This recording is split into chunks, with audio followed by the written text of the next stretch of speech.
Salut tout le monde, alors je préfère vous avertir, aujourd'hui on se retrouve pour une vidéo sur un sujet tabou puisque celui-ci est considéré comme une drogue.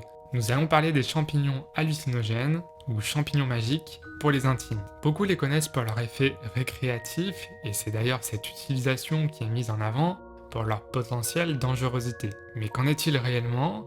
Est-ce vraiment dangereux? Et surtout la question qui nous intéresse sur cette chaîne, est-ce que les champignons peuvent nous aider? Nous allons voir ensemble que les champignons hallucinogènes sont magistralement ignorés, alors que ceux-ci pourraient nous être utiles, voire même révolutionner le monde de la santé. On se retrouve tout de suite après l'intro pour en parler.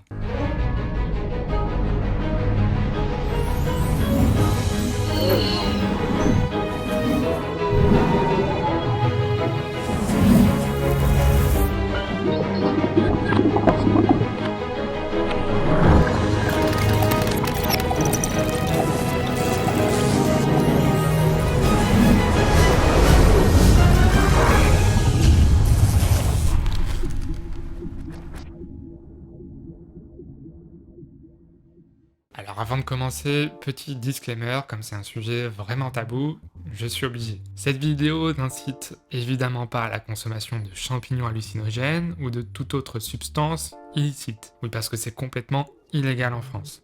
Il ne s'agit donc que d'informations pour partager l'intérêt que pourrait avoir cette substance. À l'heure actuelle, il n'existe aucun produit thérapeutique approuvé contenant de la psilocybine. Notons tout de même qu'il existe des pays et des États qui rendent possible l'accès à ces substances sous diverses formes de façon légale.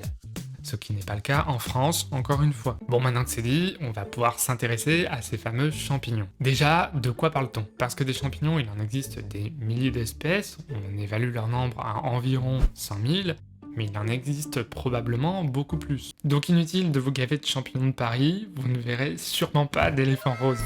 Les champignons dont nous allons parler ont des propriétés hallucinogènes et entéogènes. Autrement dit, ce sont des psychotropes. De tous les types de champignons magiques, c'est le genre psilocybe qui est le plus populaire. Il contient au moins 245 espèces de ce genre, et chacune de ces 245 espèces différentes possède de nombreuses sous-variétés. En tout, il y a 11 genres connus de champignons magiques, mais chacun de ces genres contient de nombreuses espèces, et chaque espèce peut avoir des variations. Il y a donc des centaines, voire des milliers de champignons possédant des propriétés psychotropes. De notre côté, on va s'intéresser aux champignons qui possèdent deux molécules en particulier, la psilocybine et la psilocine. Ces molécules sont contenues dans trois genres répertoriés à ce jour. Les psilocybes, les strophères et les panéoles. Bon, je sais pas si je prononce correctement, mais vous avez compris l'idée. Ces deux molécules vont avoir un effet similaire à celui du LSD. Les personnes qui consomment des champignons hallucinogènes vont être sujettes à des hallucinations et à une altération de l'état de conscience. Les effets apparaissent entre 15 et 45 minutes après la prise et durent environ 4 à 6 heures. Mais ces effets peuvent grandement varier, et notamment en fonction du type de champignon que vous allez consommer, et en sachant que chaque champignon n'aura pas la même quantité de principes actifs, par conséquent, chaque prise peut être très différente. De façon générale, il provoque des hallucinations visuelles, auditives, tactiles, et somesthésie. La somesthésie, c'est le fait de mélanger ses sens les uns avec les autres. Vous pouvez par exemple voir des sons ou des odeurs, ou encore avoir le goût d'une couleur. C'est vraiment très bizarre, mais ça existe. Les champignons hallucinogènes peuvent intensifier les émotions et aiguiser les sens. Et les gens peuvent se sentir heureux et créatifs.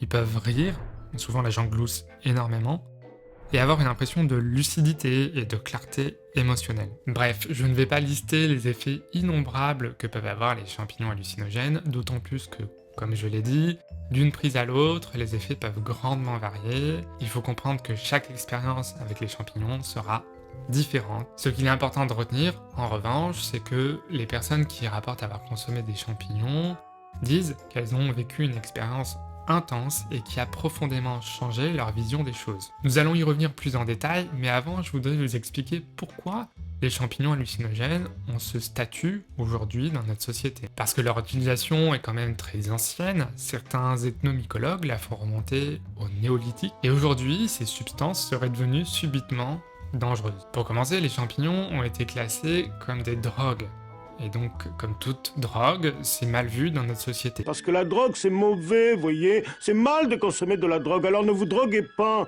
Bon, on a juste occulté l'alcool, le tabac et certains médicaments qui ne posent absolument aucun problème.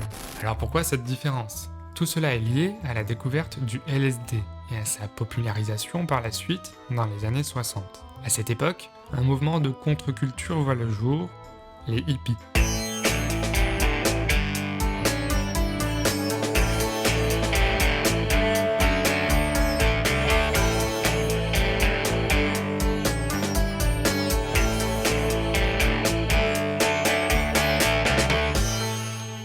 Et les hippies étaient de fervents consommateurs de drogue pour la plupart, et notamment avec le fameux trip sous acide, donc le LSD. Le souci, c'est qu'avec l'utilisation grandissante de ces substances, on voit apparaître des problèmes et des accidents. Il va s'ensuivre une médiatisation importante de ces effets négatifs, bad trip, psychose, crise d'hallucination ou encore suicide. Les psychédéliques seront dès lors associés à ces effets négatifs. Alors même que de nombreuses recherches étaient en cours à ce moment, la société entière va faire volte-face pour la mauvaise image que vont avoir les psychédéliques. Ils seront par la suite rendus illégaux dans la plupart des pays. Bon, vu comme ça, on se dit que c'est plutôt pas mal d'avoir interdit ces substances, ça a quand même l'air plutôt dangereux. Dans la réalité, c'est un peu différent. La consommation de champignons hallucinogènes n'entraîne pas de dépendance physique ou de phénomène d'addiction. En revanche, une tolérance aux effets psychédéliques de la psilocybine se développe rapidement pour disparaître tout aussi rapidement et ne s'accompagne pas de symptômes de sevrage et rarement de dépendance psychologique. Il faut comprendre que si vous consommez des champignons pendant plusieurs jours d'affilée, au bout d'un moment, en fait, les champignons n'auront absolument plus aucun effet sur vous parce que votre corps aura développé une tolérance. Cette tolérance va s'estomper au fil du temps. Généralement, il faut minimum 3 semaines pour que l'organisme retrouve son état initial. Ce qu'il faut comprendre sur cette tolérance, c'est que même si vous prenez toujours plus de champignons, il arrivera à un moment où les champignons ne vous feront absolument plus aucun effet. Et comme je viens de le dire, il n'y a pas de phénomène de dépendance et donc pas de symptômes de sevrage. Il n'y a tout simplement pas de manque qui s'installe. On note aussi qu'ils peuvent très rarement causer des accidents psychiatriques graves et durables. On parle alors de syndrome post-hallucinatoire persistant, à savoir angoisse, phobie, état confusionnel, dépression, voire bouffée délirante aiguë. Les effets cardiovasculaires étant nuls et ceux du surdosage ne sont que passagers. En sachant que la grande majorité de ces effets secondaires peuvent être évités grâce à un cadre adapté et sécurisant. Et c'est bien évidemment dans ce cadre que j'aborde cette vidéo et pour lequel j'y trouve un intérêt. En comparaison des effets secondaires des antidépresseurs, par exemple, la dangerosité des champignons hallucinogènes n'est-elle pas surévaluée? C'est sûrement ce que se sont dit certains chercheurs dans les années 90 qui ont décidé de se pencher à nouveau sur les psychédéliques, convaincus que ceci avait un intérêt. Les potentiels bienfaits des champignons magiques concernent des choses comme la dépression, l'anxiété, les addictions ou même les traumatismes.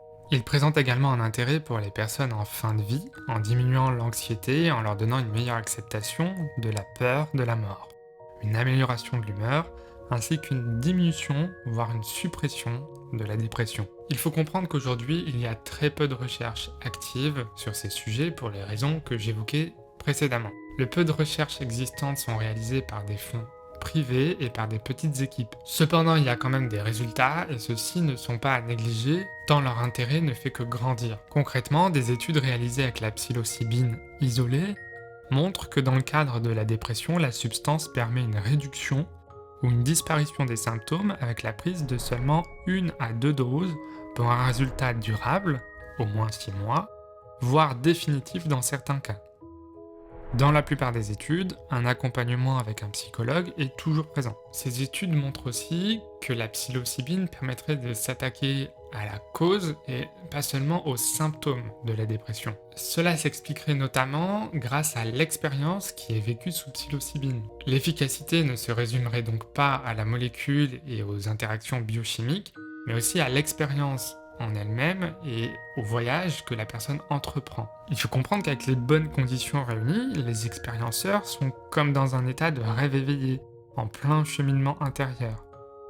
Et plus le voyage aurait une dimension mystique et spirituelle, plus celui-ci permettrait d'avoir un impact profond, permettant à la personne de changer d'état d'esprit. Ce sont des choses que les chercheurs n'arrivent pas encore totalement à expliquer, et la psilocybine est notamment l'objet de recherches autour de la conscience et de son origine, tellement cela bouleverse notre compréhension des choses. Certains participants vont jusqu'à décrire l'expérience comme la plus importante de leur vie, devant la naissance d'un enfant ou la mort d'un proche. C'est quand même pas rien. Donc en résumé, la psilocybine serait plus efficace que les antidépresseurs, jusqu'à 4 fois plus selon certaines études, et tout ça sans les effets secondaires. En tout cas, il n'y a pas eu d'effets secondaires notables relevés dans ces études. Bon, après, on peut comprendre que 2 doses plus ou moins, comparées à une prise d'antidépresseurs quotidienne pendant des années, ce n'est pas du tout intéressant. Quel intérêt de faire de la recherche, du coup? Pour les addictions au tabac, les recherches montrent qu'une prise de psilocybine associée à une thérapie classique permet d'obtenir un arrêt dans 80% des cas, contre 15 à 30% avec les thérapies classiques. Ici, je vous parle du tabac, mais la psilocybine présenterait visiblement les mêmes effets sur toutes sortes d'addictions. Et là où ça devient drôle, c'est qu'une substance classée comme drogue permettrait à certaines personnes de se passer d'autres substances qui sont elles aussi classées comme drogue, et qui pour le coup ont des effets beaucoup plus néfastes et beaucoup plus durs. On sait aussi que la psilocybine permet une multiplication des connexions neuronales, tout en activant de façon plus importante les zones liées à la mémoire et aux émotions. Ce qui peut laisser un espoir dans le traitement des maladies neurodégénératives, comme Alzheimer par exemple. Des études sont d'ailleurs en cours à ce sujet, et c'est assez récent, donc c'est plutôt une bonne nouvelle. Certaines personnes visent justement cet impact sur nos capacités cognitives, afin d'être plus productifs et créatifs au quotidien. Pour cet usage, les champignons sont alors plus souvent consommés sous forme de microdosage, avec un protocole précis. Alors que penser des champignons hallucinogènes au final? Si les risques existent et que la dangerosité d'une mauvaise utilisation n'est pas à ignorer, comment ne pas faire le rapprochement avec les traitements disponibles à ce jour, comme les antidépresseurs, ou encore avec l'alcool et le tabac, dont on connaît la dangerosité et les effets néfastes. Pourtant, ces substances ne sont pas considérées comme des drogues. A l'inverse, comment ne pas pointer du doigt la quasi-absence de traitement dans des maladies comme les addictions, alors que des solutions existent? En tout cas, c'est ce que semblent démontrer les études pour les addictions, ou encore en ce qui concerne la maladie d'Alzheimer, où tous les espoirs sont permis. Ce triste constat nous amène aujourd'hui au peu d'intérêt porté aux champignons hallucinogènes, et plus particulièrement à la psilocybine. Pourtant, l'intérêt de la psilocybine ne devrait plus être une hypothèse. En dehors de la science, il suffit d'en faire soi-même l'expérience pour comprendre à quel point elle peut nous être utile. Attention, encore une fois, je n'incite pas à la consommation dans cette vidéo, je rappelle que c'est totalement illégal en France. Mais il est important pour moi de vous dire que si vous souhaitez tenter l'expérience à vos risques et périls, faites-le dans un cadre sécurisant. Et idéalement dans un cadre légal, bien sûr, au cours d'un voyage, par exemple. Comme pour tout sujet tabou, je préfère en rester là sur ce sujet, en espérant avoir éveillé votre curiosité et vous avoir fait changer de regard sur les champignons hallucinogènes. Sans parler de légalisation libre et totale de ces substances, est-ce que nous ne sommes pas aujourd'hui en droit d'exiger que la recherche s'intéresse davantage aux champignons hallucinogènes? Et est-ce que nous ne sommes pas en droit de réclamer l'utilisation de ces substances sous un cadre contrôlé, entouré par des soignants par exemple? D'après mes recherches, ce sont des choses qui commencent à voir le jour, en Amérique surtout, mais c'est encore timide. Je ne sais pas si les choses pourront évoluer plus rapidement tant que la valeur d'une étude se mesure aux bénéfices qu'elle pourrait rapporter à l'avenir. Et quand je parle de bénéfices, je parle malheureusement de bénéfices financiers, alors qu'on devrait plutôt s'intéresser aux bénéfices humains. En revanche, ce dont je suis sûr, c'est que nous sommes tous maîtres de nos vies, et donc de nos choix.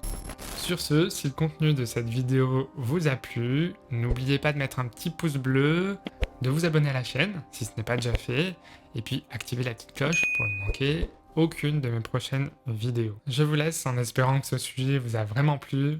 C'était une vidéo qui me tenait à cœur. C'est important pour moi que vous sachiez que des solutions existent, même si elles sont difficiles d'accès.